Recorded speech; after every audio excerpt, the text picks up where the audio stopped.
ഷിരൂരിൽ മണ്ണിടിച്ചിലിൽ കാണാതായ അർജുന്റെ ട്രക്ക് കണ്ടെത്താനുള്ള തെരച്ചിൽ ഇന്നും തുടരും. ഗംഗാവലി പുഴയിലെ സീറോ വിസിബിലിറ്റിയും പ്രതികൂല കാലാവസ്ഥയും ദൗത്യത്തിന് വെല്ലുവിളിയാണ് എന്നാണ് അർജുൻ കല്യാടും AK അഭിലാഷും റിപ്പോർട്ട് ചെയ്യുന്നത്. ഷിരൂരിൽ നിന്നും ഇന്നും ഇതേ സ്ഥിതി തുടരുകയാണെങ്കിൽ ദൗത്യം പ്രതിസന്ധിയിലാകും. വെള്ളത്തിലെ കലക്ക് കുറഞ്ഞാൽ ഡൈവിംഗ് നടത്തും എന്നാണ് ഈശ്വർ മാൽപേ വ്യക്തമാക്കിയിരിക്കുന്നത്. നാവികസേനയുടെ സംഘം തെരച്ചിൽ നടത്തുന്നതിലും അനിശ്ചിതത്വമുണ്ട്. കഴിഞ്ഞ ദിവസം കയർ കണ്ടെത്തിയ ഭാഗത്ത് ഇന്നലെ കയറിന്റെ കൂടുതൽ ഭാഗം മാൽപേ സംഘത്തിന് ലഭിച്ചിരുന്നു. അതുമാത്രമായിരുന്നു ഇന്നലെ കിട്ടിയത്. ഈ സ്പോട്ടിൽ തന്നെയായിരിക്കും പ്രധാനമായും തെരച്ചിലിന്റെ കേന്ദ്രീകരണം. വിവരങ്ങളുമായി അർജുൻ കല്യാടും AK അഭിലാഷും നമുക്കൊപ്പം ഷിരൂരിലുണ്ട്. നമ്മൾ അർജുൻ കല്യാടിലേക്ക് പോകുന്നു. Arjun Kalliad, very good morning. ഇന്നിപ്പോൾ ഷിരൂരിൽ പൊതുവെ കാലാവസ്ഥ എന്താണ്? കൊടയില്ലാതെ നിൽക്കുന്നത് കാണുമ്പോൾ ഒരു ആശ്വാസമുണ്ടെങ്കിലും ഇന്നലെ കനത്ത മഴയുണ്ടായിരുന്നു ഈ പുഴയുടെ വൃഷ്ടിപ്രദേശങ്ങളിൽ എന്നാണ് മനസ്സിലാക്കുന്നത്. എന്താണ് പൊതുവെയുള്ളൊരു കാലാവസ്ഥ? സാധ്യത കലങ്ങിയാണോ ഇന്നും ഗംഗാവലി പുഴ ഒഴുകുന്നത്?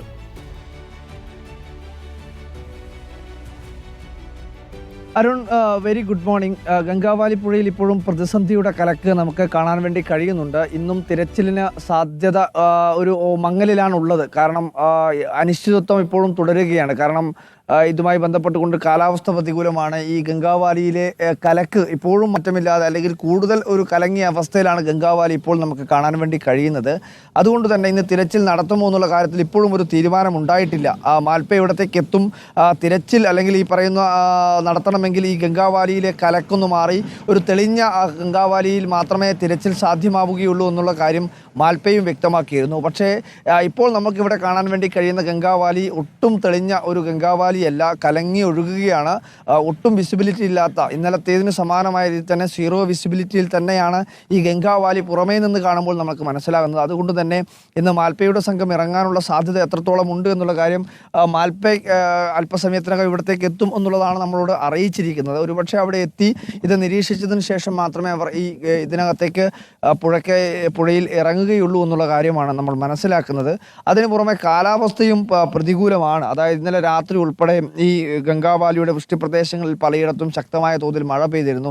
ആ പെയ്ത മഴയുടെ ഒരു തെളിവ് കൂടിയാണ് നമുക്കിപ്പോൾ ഗംഗാവാലിയിൽ കാണാൻ കഴിയുന്നത്. കാരണം ഈ കലങ്ങി ഒഴുകാനുള്ള പ്രധാനപ്പെട്ട കാരണവും അതുതന്നെയാണ്. ഈ വൃഷ്ടിപ്രദേശങ്ങളിലും അതിൻ്റെ സമീപ പ്രദേശങ്ങളിലുമൊക്കെ ശക്തമായിട്ടുള്ള മഴ. നമ്മൾ വരുന്ന ഈ സ്ഥലത്തേക്ക് വരുന്ന വഴിയിൽ, നമ്മൾ താമസിക്കുന്ന സ്ഥലത്ത് നിന്ന് ഇവിടത്തേക്ക് വരുന്ന വഴിയിലുമെല്ലാം തന്നെ മഴ ശക്തമായി പെയ്തതിൻ്റെ ഒരുപാട് തെളിവുകൾ നമുക്ക് കാണാൻ വേണ്ടി കഴിഞ്ഞിരുന്നു. അപ്പോൾ അതുകൊണ്ട് തന്നെ ഈ ഗംഗാവാലിയിൽ നിലവിലിപ്പോൾ കലങ്ങി ഒഴുകുന്ന ഈ ഗംഗാവാലിയിൽ തിരച്ചിൽ ദുഷ്കരമാണ്, അനിശ്ചിതത്വമാണ്. അതിന് പുറമെ പ്രധാനമായും പറഞ്ഞത് ഡ്രഡ്ജർ എത്തിച്ചു കഴിഞ്ഞാൽ ഇതിനകത്ത് കൂടുതൽ ഒരു പുരോഗതി ഉണ്ടാവും, വേഗത ഉണ്ടാവുന്നത്. പക്ഷേ ഡ്രഡ്ജർ എത്തിക്കുന്ന ആ ഒരു പ്രക്രിയയും ഒരുപക്ഷെ വൈകാനാണ് സാധ്യത എന്നുള്ളതാണ് നമ്മൾ മനസ്സിലാക്കുന്നത്. 22-ാം തീയതി, അതായത് വ്യാഴാഴ്ച മാത്രമേ ഡ്രഡ്ജർ ഇവിടത്തേക്ക് എത്തിക്കാൻ വേണ്ടി കഴിയുകയുള്ളൂ എന്നുള്ളത്.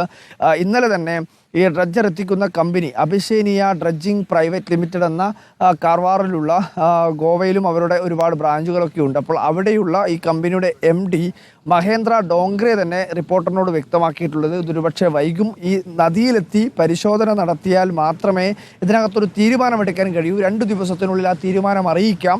22-ാം തീയതിയെങ്കിലും ഇത് എത്തിക്കാൻ വേണ്ടി കഴിയൂ, അല്ലെങ്കിൽ 22-ാം തീയതി മാത്രമേ ഇത് എത്തിക്കാൻ വേണ്ടി കഴിയൂ എന്നുള്ള തീരുമാനമാണ് ആ കമ്പനിയുടെ MDയും വ്യക്തമാക്കിയിട്ടുള്ളത്.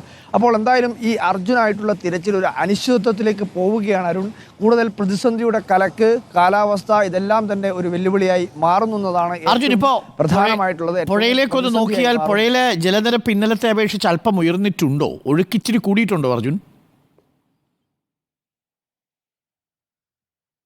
അരുൺ, അങ്ങനെ ജലനിരപ്പ് നമുക്ക് ഉയർന്നിട്ടുണ്ട് എന്ന് നമുക്ക് പറയാൻ വേണ്ടി കഴിയുകയില്ല. കാരണം എന്താ വെച്ചാൽ നമ്മൾ ഇന്നലെ കണ്ട അതിന് ഒരുപക്ഷെ ചെറിയ ഒരു എന്താ പറയുക, നമുക്കൊരു മില്ലിമീറ്ററിൻ്റെയോ അല്ലെങ്കിൽ ഒരു സെൻറ്റിമീറ്ററിൻ്റെയോ അല്ലെങ്കിൽ അത്തരത്തിൽ ചെറിയ ഒരു അടിയുടെയൊക്കെ ഒരു മാറ്റമുണ്ട് എന്നല്ലാതെ അതിനപ്പുറത്തേക്ക് നമുക്ക് പ്രഥമ ദൃഷ്ടിയ കാഴ്ചയിൽ അത്തരത്തിൽ ഒരു മാറ്റവും നമുക്ക് കാണാൻ വേണ്ടി കഴിയില്ല. ഇന്നലത്തെ അതേ രീതിയിൽ തന്നെയാണ് ഒഴുക്കുള്ളത് എന്നതാണ് നമ്മൾ മനസ്സിലാക്കുന്നത്. ഒരുപക്ഷെ ചെറിയ മാറ്റങ്ങളൊക്കെ ഉണ്ടാവാം എന്നതിനപ്പുറത്തേക്ക് ഒരു പ്രകടമായിട്ടുള്ള ഒരു ഒഴുക്കിൻ്റെ മാറ്റം ഈ ഗംഗാവാലിയിൽ കാണാനേ ഇല്ല.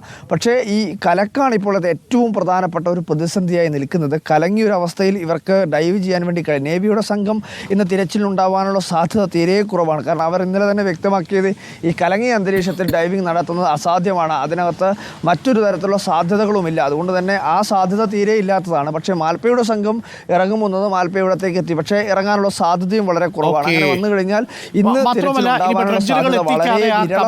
എത്തിച്ച് ചെളി നീക്കാതെ മറ്റൊന്നും ചെയ്യുക സാധ്യവുമല്ല. ശരിയാണ് അർജുൻ ഇപ്പോൾ പറഞ്ഞതുപോലെ ആ പുഴ കാണുമ്പോൾ തന്നെ പ്രേക്ഷകർക്ക് അറിയാം, തെളിഞ്ഞ പുഴയല്ല. നമ്മൾ കഴിഞ്ഞ 2 ദിവസങ്ങൾക്ക് മുമ്പ് കണ്ട പുഴയേ അല്ല ഇത്. വളരെ പെട്ടെന്ന് പുഴ ഇങ്ങനെ മാറും, മനുഷ്യരെ പോലെ അല്ലേ, നിറം മാറുന്ന പുഴയാണ് പ്രേക്ഷകർക്ക് ഇപ്പോൾ കാണാൻ കഴിയുന്നത്. അർജുൻ കല്യാടുണ്ട്. അർജുൻ കല്യാട് പറയാൻ പറഞ്ഞുപോയി. അർജുൻ കല്യാട് ഇന്ന് ചിങ്ങം 1 അപ്പോൾ ഒരു പുതുവർഷപ്പിറവി ആശംസകൾ കൂടി അർജുൻ കല്യാടിന് നേരുന്നു, കർണാടകയിൽ നിന്നാണെങ്കിലും അല്ലേ. അപ്പോൾ ഇനി എന്നാണ് അർജുൻ തിരിച്ച് നാട്ടിലോട്ടൊക്കെ മടങ്ങുക? പുഴയൊക്കെ കലങ്ങി ഒഴുകുകയാണെങ്കിൽ ജിതിനോടൊപ്പം മാത്രമേ നാട്ടിലോട്ട് വരത്തുള്ളൂ. തീർച്ചയായിട്ടും ഈ ചിങ്ങം 1-ാം തീയതി നമ്മുടെയൊക്കെ പ്രാർത്ഥന അത് തന്നെയാണല്ലോ അരുൺ. അതായത് അർജുന ഏതെങ്കിലും തരത്തിൽ നമ്മളെല്ലാം ആഗ്രഹിക്കുന്ന പോലെ ഈ പ്രാർത്ഥനയ്ക്കൊരു പ്രതിഫലം ഉണ്ടാവണമെന്നുള്ളതാണല്ലോ നമ്മുടെ പ്രാർത്ഥന. അപ്പോൾ ആ പ്രാർത്ഥന ഒരു ഫലം കാണുമ്പോൾ നമുക്ക് അതിനെപ്പറ്റി ആലോചിക്കാം. അതുവരെയും നമുക്ക് ഈ ദൗത്യത്തിൻ്റെ ഭാഗമായി നമ്മൾ ഈ ഒരു പ്രത്യേകമായിട്ടുള്ളൊരു ഉദ്ദേശത്തിൻ്റെ ഭാഗമായി, ഒരു ലക്ഷ്യത്തിൻ്റെ ഭാഗമായാണല്ലോ ഇവിടെ തുടരുന്നത്. കേരളം ഇന്നും പ്രാർത്ഥിക്കുന്നത്, ചിങ്ങം 1-ഉം ഈ പുതുവർഷ പുലരിയിലും പ്രാർത്ഥിക്കുന്നത് അർജുന് വേണ്ടി തന്നെയാണ്. അപ്പോൾ നമ്മളും ആ പ്രാർത്ഥനയോടൊപ്പം ചേരുക, ആ ചേരൽ അവരോട് ഒത്തുചേർന്ന് അവരോട് ഒരു കൂട്ടായി അവരോടൊപ്പം നിൽക്കുക. ആ പ്രാർത്ഥന എപ്പോഴാണോ നമുക്കൊരു പ്രതിഫലനത്തിലേക്ക് എത്തുന്നത് അതുവരെയും നമുക്ക് അവരോടൊപ്പം തന്നെ തുടർന്നേ മതി. തീർച്ചയായിട്ടും അർജുൻ തുടരുക. എന്തായാലും AK അഭിലാഷും അർജുൻ കല്യാടും കർണാടകയിൽ ഷിരൂരിൽ തന്നെ തുടരുന്നുണ്ട്. രഞ്ജിത്ത് മന്നിപ്പാടിയും ലിമേഷ് പഴശ്ശിയും നമുക്കൊപ്പം തത്സമയമുണ്ട്. കർണാടകയിൽ നിന്നും തത്സമയ വിവരങ്ങളും വാർത്താ ദൃശ്യങ്ങളുമായി റിപ്പോർട്ടറിന്റെ വാർത്താ സംഘം കർണാടകയിലെ ഷിരൂരിൽ തുടരുകയാണ്.